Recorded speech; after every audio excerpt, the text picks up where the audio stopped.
એ તો જંગલમાં જતો રહ્યો.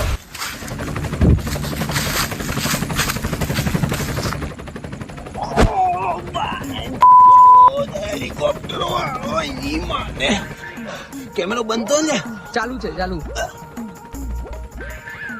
તો નમસ્કાર, હું છું બિયર બાબુ. મારે આ શીશાચલમના જંગલના અંદર પુષ્પારાજને ખોળવાના છે. અહીંયા પુષ્પારાજને ખોળતા ખોળતા મારે એ રીતના સર્વાઈવ કરવું છે એ તમને બતાવવાનું છે. પુષ્પારાજ આ કોણ છે? પુષ્પારાજ દોસ્તો, હું રાતના આગ સળગાવવા માટે લકડા ભેગા કરું છું, પણ મારે અહીંયા રાત નથી પડવાની, કારણ કે 5 મિનિટમાં હું બહાર નીકળી જઈશ પુષ્પારાજને જોવાની. માં પડાવા જાય લાકડા. હવે મારે જવું પડશે આગળ. આજે જો અહીંયા રસ્તા ઉપર સાપ, બિચ્છુ, કેકડા, શું ખાવાની મજા આવશે. આ જો ઝાડ છે, અહીંયા બધા ઝેરીલા ઝાડ.